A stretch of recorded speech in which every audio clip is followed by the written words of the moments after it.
This episode of Thinking in English is sponsored by the amazing podcast English Learning for Curious Minds. English Learning for Curious Minds is one of the best podcasts for English learners, has fantastic topics, and I think Thinking in English listeners would love it. English Learning for Curious Minds helps you to improve your language skills. You can learn from fascinating stories, develop your listening skills, and access unique interactive transcripts, subtitles, and key vocabulary. Ever wondered about why cocktails have unusual names? Want to learn about a famous Soviet spy ring in the UK? Or are you curious about Lee Harvey Oswald, the man who killed a US president? All of these have been recent topics on English Learning for Curious Minds. I can't recommend English Learning for Curious Minds more highly. Make sure you check out the podcast, available on all podcast platforms right now. Hello, I'm Tom Wilkinson and welcome to the Thinking in English podcast, a podcast for intermediate to advanced level English learners. On May 6th, the coronation of King Charles III will be held in London.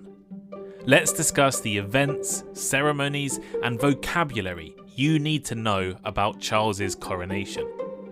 You can find the full transcript of this episode for free over on the Thinking in English blog. Make sure you're following me on Instagram and YouTube for more content.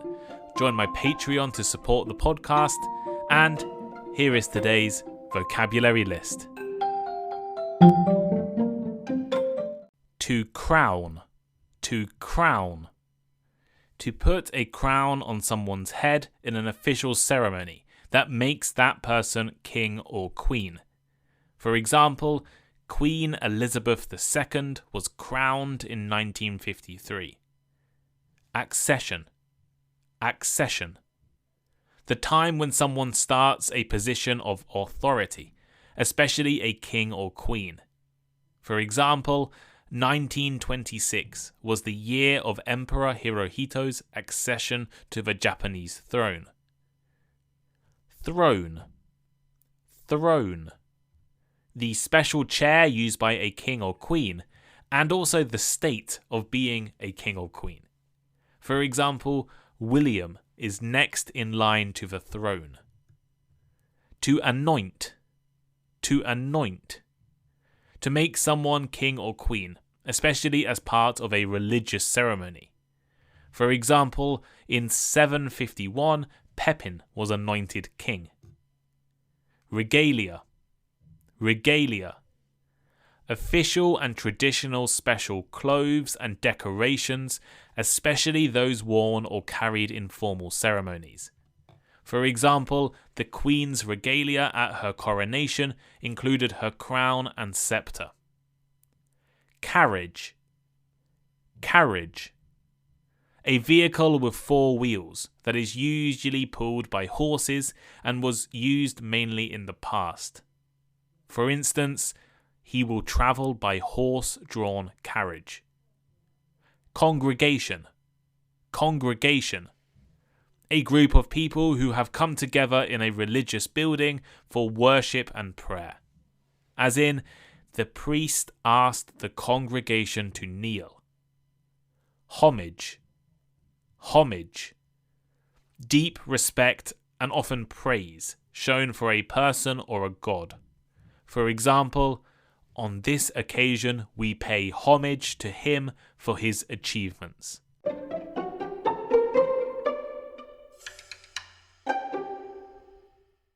On Saturday, the 6th of May, 2023, the coronation of King Charles III will take place at Westminster Abbey in London.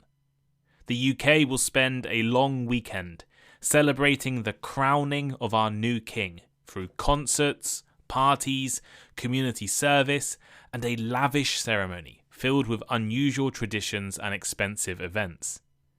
Charles became king last year after the death of his mother, Elizabeth II. Queen Elizabeth was one of the longest reigning monarchs in world history, meaning that the UK has not had a coronation since the 1950s. billions of people around the world will be watching as Charles, alongside his wife Camilla, are crowned as king and queen consort. Today, I'd like to help some of you listening by explaining some of the important traditions and introducing you to some essential coronation vocabulary. But let's start by talking a little bit about King Charles III. King Charles III is the King of England and the United Kingdom, as well as a number of other countries around the world, including Australia, New Zealand, and Canada. Let's learn a bit about his life. Charles was the first child of Queen Elizabeth II. Growing up, he attended various schools, including Cheam School and Gordonston, before going on to study at Trinity College, Cambridge, where he earned a degree in archaeology and anthropology. After his university education, Charles went on to serve in the Royal Navy and later the Royal Air Force, where he trained as a pilot. Throughout his life, he has been a prominent figure in British public life and has been actively involved in various charitable causes, especially with the environment, and he has an interest in architecture and urban planning, which led to the creation of the Prince's Foundation, an organisation dedicated to promoting sustainable development and design. The king is also known for his involvement in various humanitarian causes, and his work has included supporting disadvantaged and marginalised communities. His passion for the art also led him to become patron of various cultural organisations and institutions. From his birth, Charles had been preparing for his eventual accession to the throne, and he will bring a unique style and interest to his role as monarch. In addition to his public life, Charles has been married twice. His first marriage to Lady Diana Spencer in 1981 was widely publicised and ended in divorce in 1996. The couple had 2 children together, Prince William, the future King of England, and Prince Harry. Charles's second marriage to Camilla Parker Bowles in 2005 was also met with controversy due to their affair while Charles was still married to Diana. In recent years, however, Charles and Camilla's relationship has been more accepted, and Camilla has actually been given the official title Queen Consort. Okay, so now we know a little about Charles. What is a coronation? Well, a coronation is maybe the most significant event in the life of a monarch. It marks their accession to the throne and formalises their role as the head of the country. This event consists of 2 distinct parts: the symbolic religious ceremony, in which a monarch is crowned, and also the physical act of placing a crown on the king's head. The coronation ceremony is steeped in tradition and deeply rooted in the history of the British monarchy. It's a grand event that involves a carefully planned series of rituals and ceremonies that I'll talk about in a few seconds. Apart from the symbolic and religious significance of the coronation, it also marks the transfer of the monarch's titles and powers. It is the formal moment at which the outgoing monarch, so Queen Elizabeth's, reign ends and the new monarch, so King Charles III's reign, begins. This transition of power is an essential part of the continuity and stability of the British monarchy. While the coronation ceremony has been historically important, it's not a legal requirement for a monarch to be crowned. In fact, King Charles III has already been king since the moment his mother died. And famously, Edward VIII resigned or abdicated before he could have a coronation. And Queen Elizabeth II was never officially crowned in Scotland. For over a millennium, British coronations have kept a traditional format with similar ceremonies and events. It is the only remaining large-scale public coronation in Europe, but compared to Queen Elizabeth II's coronation in 1953, the upcoming coronation of King Charles will be shorter and more diverse. The United Kingdom today is a very different country to 70 years ago, and it's expected to have a wider representation of different religions in the ceremony. One of the key features of a coronation is a procession. A procession is a ceremonial parade that takes place during a monarch's coronation, typically leading to the religious ceremony at a location such as a cathedral or abbey. In this case, the procession will go to Westminster Abbey and then return from Westminster Abbey. The procession is usually led by the newly crowned monarch, the king, accompanied by members of his family, government officials, dignitaries, and representatives from various organisations. While Queen Elizabeth had over 15,000 participants and the procession through the streets of London took hours, this year it's expected to be shorter and more modern. The King and Queen Consort will actually travel to Westminster Abbey in a modern carriage, but on the return journey they will use the Golden State Coach, which has been used in every coronation since the 1830s. This time, the procession is estimated to have over 6,000 members of the British and Commonwealth Armed Forces, and also thousands of hospital workers and military veterans will be given priority viewing positions in London. After arriving at Westminster Abbey, a traditional coronation ceremony will be held to formally declare Charles as king.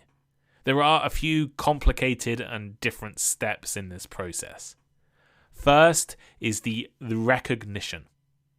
During the recognition, the Archbishop of Canterbury, who is one of the leaders of the Church of England, will present Charles to the congregation, the guests in the abbey, and he will ask if they are willing to accept and obey the new king. The congregation will then respond with a loud shout of "God save the king!" The recognition signifies the moment when the new monarch's authority is recognised and affirmed by the people and the Church of England. This stage dates back to medieval times, when it was important for the new monarch to gain the approval of their subjects and ensure their loyalty. The recognition serves as a reminder of the obligations and duties that exist between the monarch and the people, and also the king's role as the protector of the Church of England. Next, Charles will have to swear an oath to uphold the law and govern the people according to the customs and laws of the United Kingdom and other Commonwealth countries.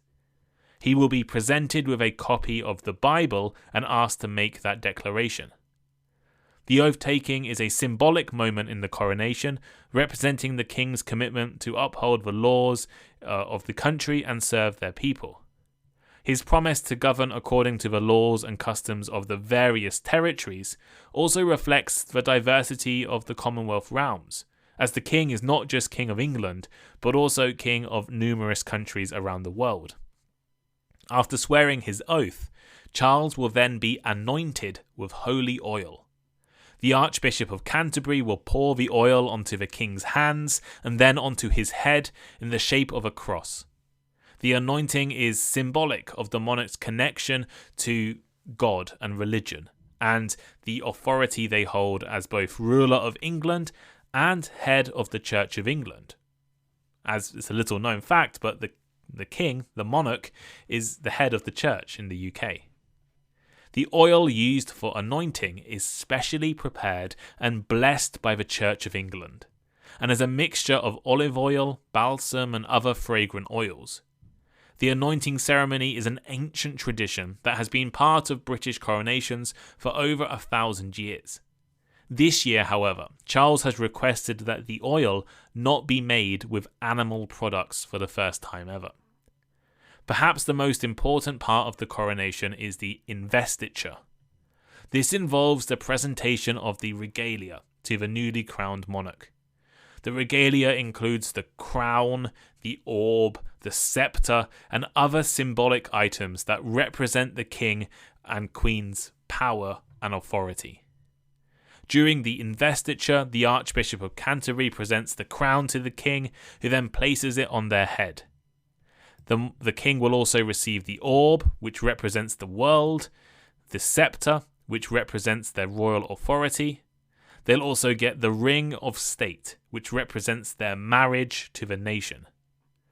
After the presentation of the regalia, the congregation acknowledges the new king with a loud cry of "God save the king." The king will then return to the throne to receive homage from the archbishops, the bishops, and the peers of England. The archbishops and bishops will pledge their loyalty to the king, and then the peers will do so individually by placing their hands on the monarch's crown. The investiture marks the end of the coronation ceremony and the beginning of the new monarch's reign.